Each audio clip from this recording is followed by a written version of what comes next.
नमस्कार, आदाब। मैं हूं अंजलि अदा। हमारे स्टूडियो में है खास मेहमान कश्मीर से पेंटर वीर मुंशी जी। बहुत बहुत स्वागत है आपका वीर जी। वीर जी, आपके बारे में तो खैर आपकी पेंटिंग्स ही बताती हैं, लेकिन हमें ये जानकारी चाहिए कि आपने ये यात्रा, ये तपस्या कैसे शुरू की, कैसे आया आपके मन में कि मुझे पेंटर ही बनना है, आर्टिस्ट ही बनना है। ऐसे तो बचपन से ये कॉन्फिडेंस थी कि मैं कुछ भी ड्रॉ कर सकता हूँ, चाहे ट्री, पेड़ हो, लैंडस्केप हो, किसी का चेहरा हो, तो वही कॉन्फिडेंस हो। लेकिन ऐसा नहीं है कि मैंने सोचा था कि ये एक मेरा प्रोफेशन बन जाएगा। अच्छा। आगे मैं यही करूँगा, ऐसा मेरे इसमें नहीं था, न हमारे माहौल में था बचपन में कि ऐसा कुछ ये भी एक प्रोफेशन हो सकता है। तो आगे जाके मैं कॉलेज पहुंचा तो मैं सोचा था कि मैं जज बन जाऊं, लेकिन तब तक मुझे ये नहीं पता था पहले लॉयर बनना होता है। तो लेकिन जब मैंने कोर्ट देखा तो मैं कहा ये मेरे लायक नहीं है। तो फिर मैं कॉलेज में ड्रॉ करता रहा, तो लोग जमा हो जाते थे, तो एक अच्छा लगता था। बस इतना ही एक सफ़र था। फिर मैं किसी ने मेरे को सुझाव दिया कि आप वहाँ पे एक कॉलेज था, इवनिंग कॉलेज। तो मैं कॉलेज में पढ़ता था, ग्रेजुएशन कर रहा, तो इवनिंग कॉलेज आता था। तो वहाँ से मेरी एक शुरुआत हुई। वो फिर टीचर्स वहाँ अपनी बातें बता रहे थे, वो भी पढ़ के आए थे बड़ौदा स्कूल से। तो फिर मैं बड़ौदा चला गया। तो बड़ौदा में मैं प्रॉपर ट्रेनिंग की, एक डिग्री की, मतलब मैं 6 साल बड़ौदा में रहा, जो कि एक बड़ा ही अच्छा आर्ट प्रोफेशनली आप इस फील्ड में तो आए। उसके बाद मैं काम करता रहा। कश्मीर से ताल्लुक़ है, आप कश्मीरी हैं, और इतनी दूरी 90 से कश्मीर से हुई है, तो कैसा महसूस करते हैं? और आर्ट में आपका कश्मीर दिखता है। जी, एक्चुअली कला क्या है? कला मतलब it's extension of your self. So जैसी जैसी आपकी एक्सपीरियंस होती है, वैसे वैसे आप अपने आर्ट में वो भाव आते ही है। और उसको एक खोज है कि हम अपने एक्सपीरियंस को कैसे ट्रांसलेट करें अपने लैंग्वेज में, अपने मटेरियल्स में, अपने मीडियम्स में। हर मीडियम की अपनी पॉसिबिलिटी होती है और लिमिटेशंस होती है। जो आप फिल्म में दिखा सकते वो पेंटिंग में नहीं जो पेंटिंग में दिखा सकते वो शायद फ़ोटोग्राफ में नहीं दिखा सकते, या डांस में। तो हर एक में एक गुंजाइश होती है दिखाने की। तो हमने मीडियम्स अपने चूज़ किए क्योंकि मैं पेंटिंग्स करता हूँ, फ़ोटोग्राफ्स करता हूँ, वीडियोस करता हूँ, इंस्टॉलेशंस करता हूँ। मैं डिफरेंट मीडियम्स को यूज़ करता हूँ। जो एक्सपीरियंस है, जो मैं सोचता हूँ, से कश्मीर के बारे में, कश्मीर को बाहर रहने के बारे में, कश्मीर का पलायन के बारे में, कश्मीर की सिचुएशन के बारे में, पॉलिटिकल सिचुएशन के बारे में, उसको आप अपनी भाषा में कैसे बताएं। तो हम उसके लिए अलग अलग ज़रिए, अलग अलग मटेरियल, अलग अलग मीडियम से, अलग अलग रंगों से हम अपना काम लोगों तक पहुंचाने की कोशिश, अपनी कहानी, अपना मैसेज देते हैं। तो यहाँ पर मैं जानूंगी कि कश्मीर के जो लोग हैं या कश्मीर की जो समस्या है, कलाकार उसमें क्या कंट्रीब्यूट कर सकता है? आप जैसे कलाकार, क्या उसका समाधान कलाकारों के ज़रिए है? बहुत देर तक मैं वही दिखाता था अपने पेंटिंग्स के ज़रिए कि कश्मीर में जो मेरी एक्सपीरियंस थी हुआ क्या है। लेकिन फिर उसके साथ ही आपका काफ़ी, तो फिर एक बार ऐसा दौर है कि आर्टिस्ट का एक रोल होता है to contribute rather than making use of it. एक तो होता है जो हुआ है उसको आप प्रकट कर, दूसरे तो आपका रोल क्या रहेगा। तो मुझे लगता है studio practice is not enough. तो मैं कश्मीर जाने लगा। तो कश्मीर में कई बार जाता रहा, ताकि मैं वहाँ के लोगों का जो हुआ बॉर्न इन कॉन्फ्लिक्ट, और हुआ लेफ्ट बिकॉज ऑफ कॉन्फ्लिक्ट, और हुआ affected with the conflict, young generation जो इफेक्टेड, उनसे मिलके, जो चाहे वो राइटर है, फोटोग्राफर है, फोटो जर्नलिस्ट है, जो आम लोग हैं, तो आप मुझे वहाँ ऑक्सीजन मिलता है। तो उस ऑक्सीजन से मैं काम करने लगता हूँ यहाँ पे। तो वो मैंने बहुत सारे प्रोग्राम किए उस बारे में। हमने जो आर्टिस्ट जो बाहर निकल गए उनको वापस ले आया एक प्रोग्राम में, वर्कशॉप्स किए। जो वहाँ के आर्टिस्ट हैं उन दोनों को साथ में एक जो वर्कशॉप, तो वो एक सिलसिला शुरू किया। मुझे लगता है कंट्रीब्यूशन होता है आर्टिस्ट का रोल होता है, स्पेशली पॉलिटिकल प्रोसेस में। उससे क्या फ़र्क आता है? क्या से आप एक रिलीज सा मिलता है। पहले जिनकी दूरियां बड़ी हैं वो क्लोज आ जाते हैं। जैसा कि हमने देखा अपने दिल्ली में भी, यहाँ जीके में भी काफ़ी वर्कशॉप्स कराए कि जो आज तक हुआ नहीं था, कि वहाँ के मुस्लिम्स और यहाँ के जो पंडित्स हैं, जो भी और कलाकार हैं, हिंदू मुस्लिम एक तरह का कहे, एक तो जुड़ने का मौका अपनी शुरुआत की थी लॉन्ग बैक। हाँ, शोलताप के नाम से हमने एक यहाँ पे एक ललित सेंटर है, वहाँ पे हमें करीबन 8 साल में रेगुलर रहा उस कार्यक्रम के साथ, जहाँ हमने पोइट्स, राइटर्स, मेरे साथ एक विजय साकी था जो वो मैंने वो शुरू किया था उस टाइम। हमारे दर साहब थे प्रेसिडेंट, वो शाली साहब थे, उनको मिलकर हमने एक कार्यक्रम शुरू किया था, जहाँ हम बाकी लोग जो चाहे जामे में कुछ स्टूडेंट्स पढ़ते थे या कश्मीर में किसी भी आर्टिस्ट आते थे, म्यूजिशियन आते थे, थिएटर। तो पहली बार हमने देखा था इतने सालों में कि 35 इयर्स में कि इस तरह का वो लोग, वहाँ के लोग, वहाँ के आर्टिस्ट, और वहाँ लगता ही नहीं था सारे वो कश्मीरी। बिल्कुल, क्योंकि एक लैंग्वेज, एक आर्ट ही है जो लोगों को जोड़ सकता है, क्योंकि इसमें एक अपनी स्ट्रेंथ होती है, इसमें अपनी इट इज़ थेरेपेटिक प्रोसेस भी होती है, अपनी मोहब्बत होती है, बहुत मोहब्बत होती है, तो आप भूल जाते हैं। इसमें कोई पोलराइज पॉलिटिक्स नहीं दिखता है, तो एक जोड़ने का काम करता है। तो मुझे लगता है आर्ट का एक रोल है, बहुत बड़ा रोल है आपको लगता है। तो आप की इतनी आर्ट गैलरीज लगती हैं कि बाहर भी, जैसा आपने मतलब देखा है हमने आपकी आर्ट गैलरीज, वहाँ कैसे रिस्पॉन्स आपको मिलता है, और वहाँ और यहाँ क्या फ़र्क है, क्या दिखता है वहाँ के आर्टिस्टों में? हर जगह के आर्टिस्ट अपना अपना एक्सप्रेशन, अपने अपने जगह का, अपने अपने कल्चर का, अपने अपने ट्रेडिशन का, अपने अपने हेरिटेज का, अब उनको अपने कला के ज़रिए दिखाते हैं, हम भी दिखाते हैं। तो वो एक एक्सचेंज हो जाता है, जो हम वहाँ के लोगों का यहाँ देखते हैं वो हमारे देखते हैं वहाँ पे। तो बाहर की गैलरीज़ में भी हम शो करते हैं, तो वो जितनी इनविटेशन आती तो वो हम कर ले दिखाते हैं हम। लेकिन मेरा ज़्यादा तवज्जो, ज़्यादा फोकस रहा है कश्मीर की सिचुएशन को लेकर, कश्मीर को क्राफ्ट को लेकर, कश्मीर के हेरिटेज को लेकर।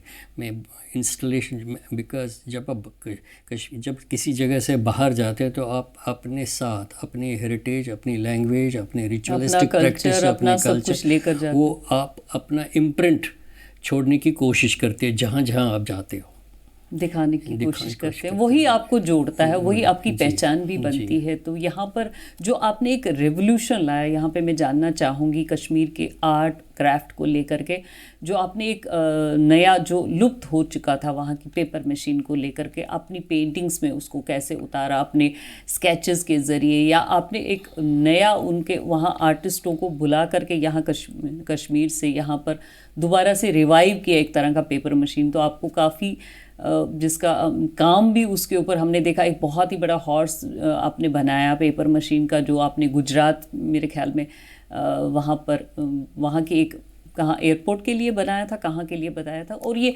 सबसे पहले ये बताइए कि ये आर्ट जो पेपर मशीन का आर्ट, ये कैसे आपके जहन में आया कि इसको बढ़ावा देना है, ये जो ख़त्म हो चुका था ये आर्ट एंड क्राफ्ट? नहीं, ये जब मुझे पेपर मशीन का ज़रूरत पड़ी अपने काम में, तो मैं उन लोगों से मिला। वो एक कम्युनिटी है वहाँ जो सिर्फ पेपर मैशी एक्चुअली ईरान से आया है। तो वो इतना खूबसूरत, और बचपन से हम देखते हैं, जो आप सोवेनियर्स में देखते हो या डब्बू में देखते हो या पिक्चर फ्रेम में देखते होते हो, ड्राई तो फ्रूट्स आपको रखने हैं। एक पॉपुलर आइटम, मुझे उस पॉपुलर चीज़ को इसलिए यूज़ करना ताकि मेरा कला पता चले कि कहाँ से बिलोंग करता है। तो लेकिन यही इतना, लेकिन जब मैं उनके करीब आया तो मैंने उनकी स्टोरियाँ जान ली, हो जाए कि ये कश्मीर से। हाँ, जब मैं उनको मिला, जब मैं काम करने लगा, तो मुझे उनकी स्टोरियाँ समझने लगा, तो मैं उनकी एक दिक्कतें भी समझने लगी। क्योंकि एक आर्ट का डिके होता है कि नेक्स्ट जनरेशन, जो प्रेजेंट जनरेशन, यंगर जनरेशन, वो इसमें नहीं है।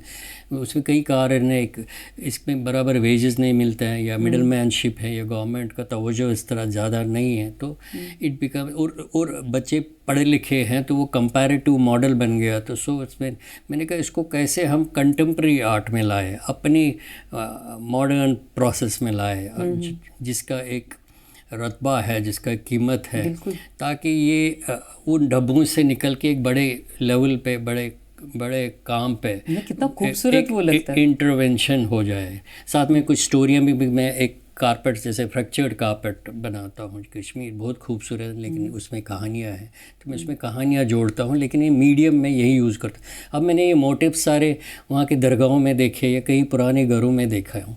उन घरों में बहुत ही ट्रेडिशनल कार्विंग है, प्लस पेपर मैशी के भी एक जी पहले वही काम हुआ होता था ओल्ड तो सिटी। वहाँ से मैंने वो मोटिव्स लेके फिर इन कारीगरों को जोड़ के मैंने एक नए ढंग से इसको एक एक एक भाषा दी और एक लैंग्वेज बनाई, और वही मेरा काम का एक सिलसिला शुरू हुआ। वो कहीं आज करीबन 5-7 साल से वही चल रहा है, जो मैं यहाँ दिखाता हूँ हर प्रदर्शनी में या बाहर भी दिखाता हूँ।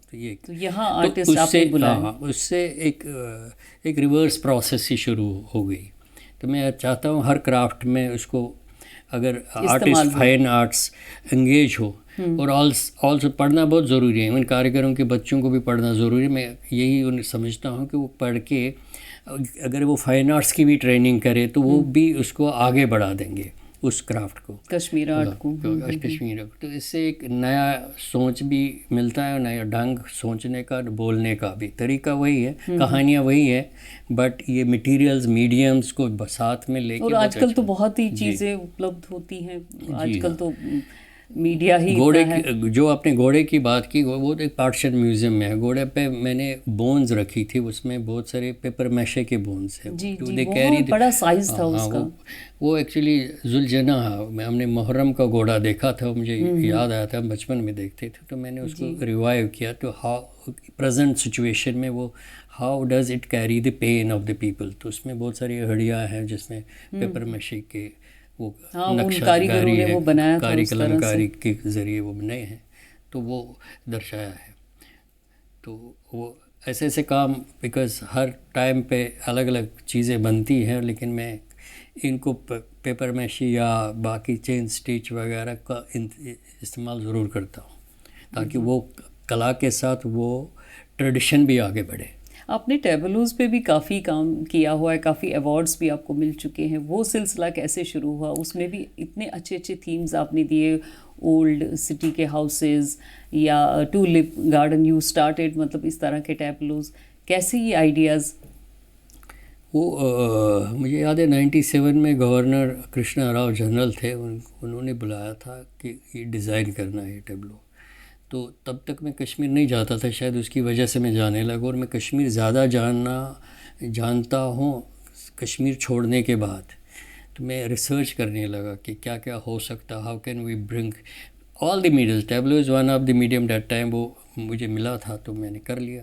तो all the how do you देखा था एक ओल्ड, मतलब पुराना एक हाउस जो हुआ करता था बीच में, वो एक ब्रिज भी हुआ करता था जिसको कश्मीरी में पिलर कहते हैं। कश्मीर के घर बहुत खूबसूरत है, और वहाँ का ट्रेडिशन और उसका यूज़ भी बड़ा खूबसूरत था। कभी कभी ऐसे थे कि दो घरों के बीच में वो ब्रिज होता था जिसको पिलर, सो डैट जो बड़े फेस्टिवल होते थे वो ब्रिज खोला जाता, तो हर घर में वो एक फेस्टिवल या शादियाँ होती थी इकट्ठे, चाहे बर्फ़ हो कुछ हो। तो ये है वो, तो उसको लेके मैं बहुत सारे इंस्टॉलेशन बनाता हूँ आजकल, लाइक बहुत जगह। अभी मैं मैयर में एक इंस्टॉलेशन बना के आया हूँ, तो वो भी उसी थीम पे है। तो वहाँ के ट्रेडिशन, वहाँ का हेरिटेज, वहाँ की लेटेस्ट वर्क जो है, वहाँ का जो जितनी भी कारीगरी है उसको आप कैसे अपने कला बनाते हैं, वुड का वो क्या बोलते हैं उसको, खुतबंद ताला, वो सारे उसको जी हर चीज़ में आर्ट है। तो how do U turn into art? वो एक हमारी आर्टिस्ट की क्या है कि कहानी सबके पास है, लेकिन एक लेखक कैसे लिखता है, एक पोइट कैसे पोइट्री बनाता है, एक आर्टिस्ट कैसे पेंट करता है, वो लैंग्वेज कैसे बनाता है, तो उसमें आपकी महारत कैसी है, क्रिएटिविटी, तो उसी से आपका जो भी बनता है, उसी से आप क्रेडिबिलिटी होती है कि आप हाउ मच स्ट्रेंथ है आपके काम, कितना लगाव है आपको कश्मीर से। मैं कहाँ क्या क्या पूछूं, जो हमने कश्मीर का हिरन एक तरह का कहिए, और आपने उसको भी पेंट किया, वो उससे भी आप इतने मतलब जुड़े हुए हैं कश्मीर से। हाँ, हिरन मैं यही समझता, बिकॉज वो कश्मीरी में हांगुल कहते हैं। मैं समझता हूँ कि वो एक एंडेंजर्ड स्पीशी है, जो अपने जंगल से निकला है और अब ही और she is a wanderer in every place. तो हर जगह जगह जाते हैं, अपनी जो उसकी ट्रेडिशन है वो अपने साथ लेके जाता है, वहाँ अपना इम्प्रिंट छोड़ लेता है और फिर वो घूमता है और हमेशा उसकी आस रहती कि कश्मीर वापस कब जाए, लुप्त जो हो चुका है जी से। जी जी, क्या बात है। तो आपके और शौक क्या हैं पेंटिंग के अलावा? और नहीं, पेंटिंग ही मेरा मेन शौक था, उसके ज़रिए ही मैं ट्रैवल करता हूँ, म्यूज़ियम्स देखता हूँ। ये मेरे को शौक है आर्किटेक्चर और डिज़ाइन में, तो उनको लेके मैं कोलैबोरेशन करता हूँ बाकी लोगों से, तो वही मेरे शौक रहे हैं। इससे तो ज़्यादा फ्यूचर प्लान्स क्या है? कहाँ कहाँ बाहर गए हैं आप? बाहर में बहुत सारा गया हूँ, तो मुझे लगता है सारे 5 कॉन्टिनेंट में गया हूँ मैं। तो उसको मतलब मेरी लिस्ट है जहाँ जहाँ इनविटेशन मिली है, तो मैंने कोशिश की है अपना काम बाहर दिखलाना और बताना और समझाना, तो वो एक बड़ी बात है। लेकिन कश्मीर अभी भी हमें कि वहाँ ज़रूरत है, और मुझे लगता है कि वहाँ Kashmiri next generation very bright, तो उनके साथ इंटरेक्ट करना और उनको अपने साथ कुछ प्रोजेक्ट्स करने इज़ इम्पॉर्टेंट। कश्मीर में अभी भी बड़ी ज़रूरत है, और मैं चाहता हूँ कि जितना हम वहाँ कर सकते हैं हम कर लेंगे। तो यही आपके फ्यूचर प्लान्स? जी, बहुत अच्छा लगा आपसे। Thank you. Thank you Veer.